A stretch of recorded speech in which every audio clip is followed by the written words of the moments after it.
Assalamualaikum warahmatullahi wabarakatuh. Perkenalkan, nama saya Rida Stiani, NIM 432190100076.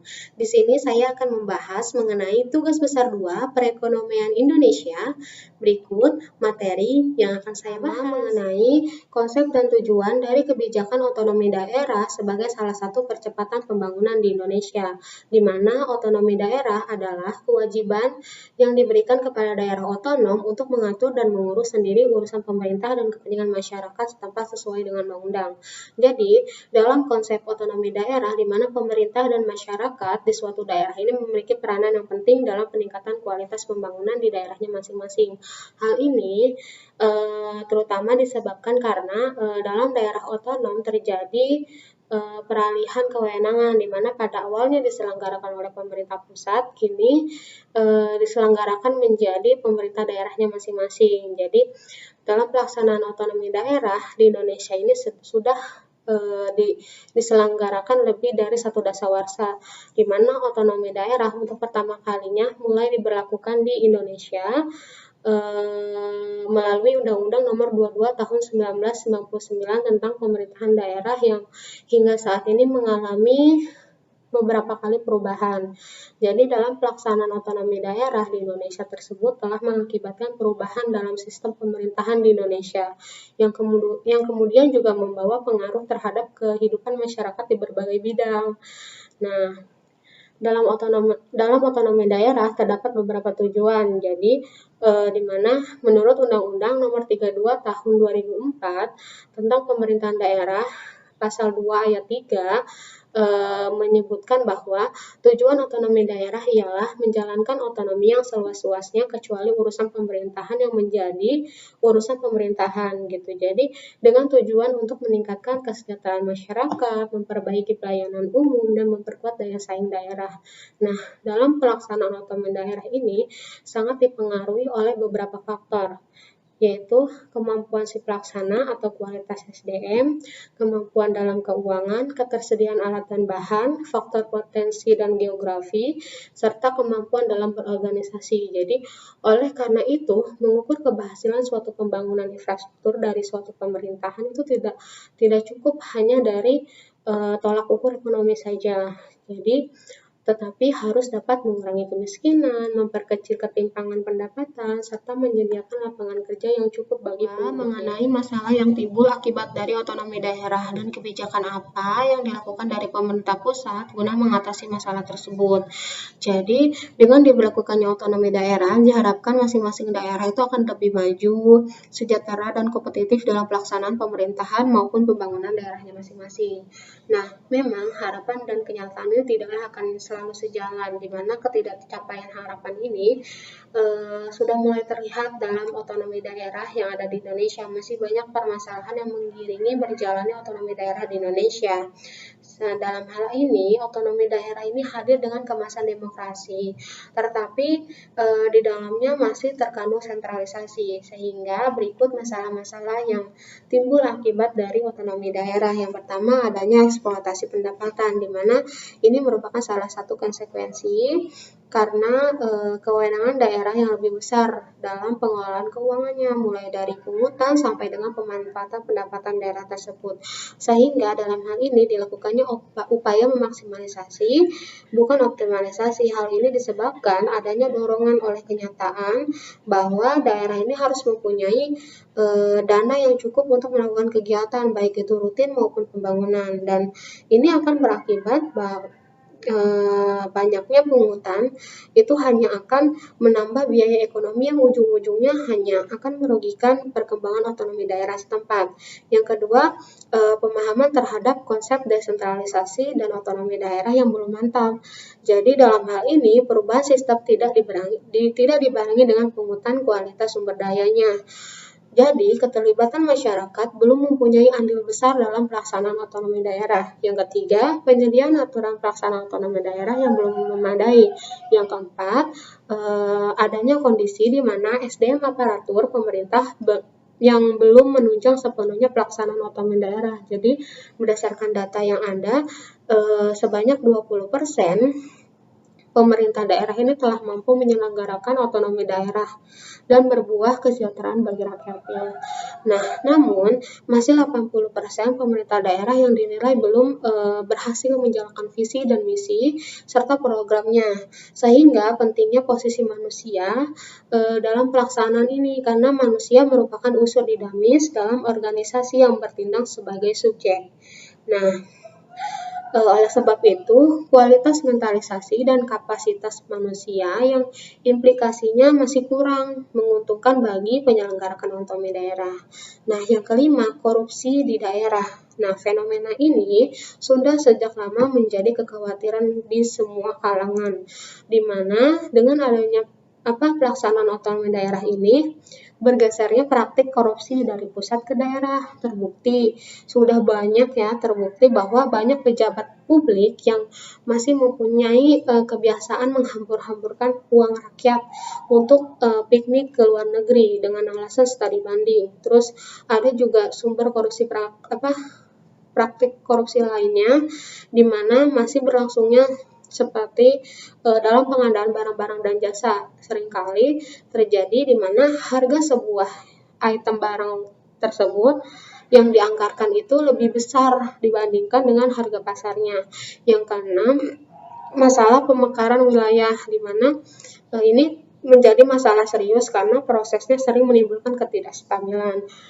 Dalam hal ini, pemerintah pusat ini seharusnya mengeluarkan insentif dan disentif bagi daerah pemekaran, tetapi kenyataannya justru prakarsa datang dari masyarakat daerah yang didominasi oleh kepentingan elit daerah dengan tidak mempertimbangkan kepentingan nasional secara keseluruhan.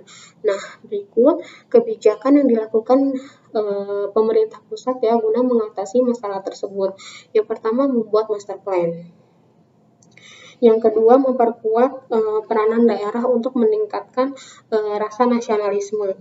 Yang ketiga, melakukan pembatasan anggaran kampanye. Yang keempat, melakukan pengawasan perda agar sinergi dan tidak menyimpang dengan peraturan di atas yang lebih tinggi. Yang kelima, melarang anggota keluarga kepala daerah untuk maju dalam pemilihan daerah untuk mencegah pembentukan dinasti politik. Yang kelima, meningkatkan kontrol terhadap pembangunan di daerah. Yang ketujuh, melaksanakan good governance dengan memangkas birokrasi, mengadakan pelayanan satu pintu untuk masyarakat, serta melakukan efisiensi anggaran. Yang terakhir, meningkatkan pendapatan asli daerah dari sektor sumber daya alam dan pajak, serta mencari dari sektor seperti jasa dan pariwisata digunakan untuk kesejahteraan masyarakat. Yang ketiga, di mana mengenai kebijakan fiskal yang dilakukan oleh pemerintah guna percepatan pembangunan struktur di Indonesia. Nah, kebijakan fiskal itu apa sih? Kebijakan fiskal itu adalah kebijakan yang diambil pemerintah demi menjaga pemasukan dan pengeluaran negara tetap stabil. Sehingga perekonomian negara bisa bertumbuh dengan baik, atau dengan kata lain, kebijakan yang mengatur penerimaan dan pengeluaran negara. Jadi, kebijakan fiskal ini pada intinya adalah setiap langkah yang dilakukan pemerintah agar ekonomi bisa terus bergerak. Dalam praktiknya dilaksanakan oleh pemerintah dan dipimpin oleh presiden, dan dijalankan secara operasional oleh Menteri Keuangan dan menteri-menteri yang terkait.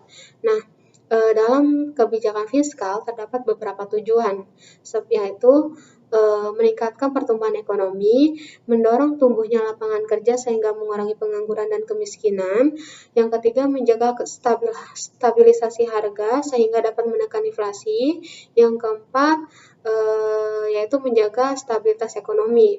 Nah, di Indonesia, APBN sebagai instrumen utama kebijakan fiskal memainkan peranan penting mendorong pencapaian target pembangunan yang telah ditetapkan. Jadi, peranan tersebut sejalan dengan salah satu fungsi APBN, yaitu sebagai alat menjaga stabilitas dan akselerasi kinerja ekonomi. Nah, menurut sumber kontan.co.id 2021, di mana pembangunan infrastruktur ini tetap menjadi salah satu prioritas utama dalam agenda pembangunan nasional selama beberapa tahun terakhir. Nah, meskipun memiliki tantangan berupa keterbatasan ruang fiskal, dengan keterbatasan ini pemerintah harus lebih selektif dalam menyusun skala prioritas pembangunan. Untuk saat ini yang menjadi prioritas adalah proyek yang memiliki daya dukung bagi ekonomi dan berkontribusi terhadap penanganan COVID-19. Nah, pemerintah sudah menyusun alokasi anggaran untuk infrastruktur pada tahun 2002 ditetapkan sebesar 450 triliun. Dalam hal ini, pembangunan infrastruktur yang dipercepat termasuk infrastruktur digital, energi, pangan, untuk mendorong industrialisasi. Keempat, membahas mengenai hubungan kebijakan percepatan pembangunan dalam menghadapi globalisasi ekonomi. Nah, globalisasi ini memiliki percepatan pergerakan dan pertukaran manusia, barang dan jasa, modal, teknologi, serta praktik budaya yang ada di bumi. Jadi, globalisasi di bidang ekonomi telah mendorong munculnya perdagangan bebas lintas negara sehingga batas-batas suatu negara ini menjadi bias. Nah, percepatan pembangunan terhadap globalisasi ekonomi memiliki hubungan di mana dalam menghadapi globalisasi ekonomi di Indonesia yaitu dapat terlaksananya pembangunan infrastruktur yang memadai, mengingat gerak laju dan pertumbuhan ekonomi suatu negara tidak dapat dipisahkan dari ketersediaan infrastruktur seperti transportasi, telekomunikasi, sanitasi, serta energi. Nah, selain itu, dengan adanya globalisasi ekonomi di mana percepatan pembangunan ini telah meningkatkan kadar hubungan saling ketergantungan dan juga mempertajam persaingan antar negara, tidak hanya dalam perdagangan internasional, tetapi juga dalam kegiatan investasi, finansial, dan produksi. Dengan begitu, tidak akan terjadi perlambatan ekonomi yang akan berakibat pada ketimpangan sosial. Di mana dalam hal ini dengan adanya pembangunan infrastruktur seperti jalan, pelabuhan, bandar udara, kereta api, maka akan mampu meningkatkan konektivitas dan menurunnya biaya logistik sehingga produk-produk lokal bisa bersaing dengan produk impor. Sehingga apabila pembangunan infrastruktur di bidang energi, listrik, telekomunikasi, bendungan, dan irigasi diharapkan dapat meningkatkan kemandirian bangsa.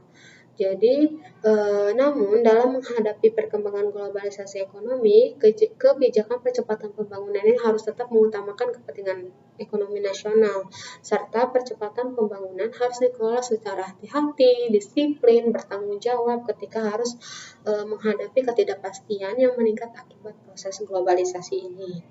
5 akan membahas tantangan dan hambatan apa saja yang akan terjadi di masa yang akan datang dan apa saja solusi dari saya sebagai SDM yang berada dalam persaingan global saat ini. Jadi, perekonomian Indonesia saat ini tengah berada dalam jalur pemulihan. Seiring dengan mulai bergeraknya lagi aktivitas di berbagai sektor industri dan menurunnya angka penyebaran COVID-19, pasti ada banyak tantangan yang akan dihadapi oleh bangsa Indonesia pada masa mendatang. Berikut tantangan yang akan dihadapi oleh bangsa Indonesia. Yang pertama, Indonesia ditantang untuk terus meningkatkan produksi dalam negeri sehingga bisa mendongkrak PDB Indonesia untuk bersaing terhadap 4 negara dengan PDB tinggi. Jadi, hal ini berdasarkan data CIL World Factbook, di mana PDB Indonesia ini termasuk PDB negara ASEAN yang masih rendah dibandingkan PDB dari negara Uni Eropa, Amerika Serikat, Tiongkok, India. Nah, yang kedua, Indonesia harus dapat meningkatkan kualitas produk dan jasa agar dapat bersaing dengan jenis produk dan jasa yang serupa dari luar negeri. Nah, jadi hal ini juga diperlukan untuk menyeimbangkan nilai ekspor impor negara agar dapat meningkatkan PDB. Yang ketiga, tantangan dari sisi demografis Indonesia, di mana Sri Mulyani menyebutkan kemampuan penduduk Indonesia ini masih belum sesuai dengan kebutuhan pasar. Jadi, SDM yang berkualitas pun harus terus ditingkatkan serta diasah kemampuan dan keterampilannya, terlebih pada era digital kayak seperti saat ini. Jadi, SDM yang lebih menguasai teknologi diharapkan dapat terus berinovasi dan kreatif dalam menghasilkan produk dan jasa yang berkualitas sehingga dapat menyesuaikan dengan kebutuhan pasar dalam hal menarik minat konsumen baik itu dari luar negeri maupun dalam negeri. Yang keempat, tantangan dalam era pembayaran digital. Jadi dalam era ini akan menjadi tantangan dalam hal di mana seluruh customer itu diharuskan untuk dapat memanfaatkan pembayaran secara digital. Hal ini karena di mana pada masa pandemi COVID ini terbatas ya aktivitas fisik yang membuat berbagai aspek ini mengadopsi teknologi digital mulai dari bisnis, perdagangan, pendidikan, layanan masyarakat dan lain-lain. Nah, yang kelima adanya tuntutan akselerasi ekonomi di mana tantangan dalam percepatan ekonomi semakin tinggi. Tuntutan penurunan kemiskinan dengan meningkatkan kualitas kehidupan manusia serta tuntutan akan pembangunan ekonomi berkelanjutan. Ya, dalam hal ini tidak hanya ada tantangan, tetapi terdapat pula hambatan yang akan terjadi. Yang pertama, dari segi SDM, di mana masih belum semua lapisan menguasai teknologi seperti masyarakat di pedesaan. Yang kedua, masih ada daerah yang belum tercover jaringan internet. Jadi hal ini yang bisa menghambat edukasi teknologi pada masyarakat di daerah tersebut, seperti pembelian secara online atau pembayaran secara digital. Yang ketiga, di masa pandemi ini isu kesehatan masih menjadi hambatan ya bagi pemulihan ekonomi. Masih banyak perusahaan yang proses kegiatannya masih terbatas, jumlah karyawan yang dibatasi sehingga proses operasionalnya belum bisa berjalan secara normal sepenuhnya dan ini akan berdampak pada pendapatan perusahaan. Nah, berikut solusi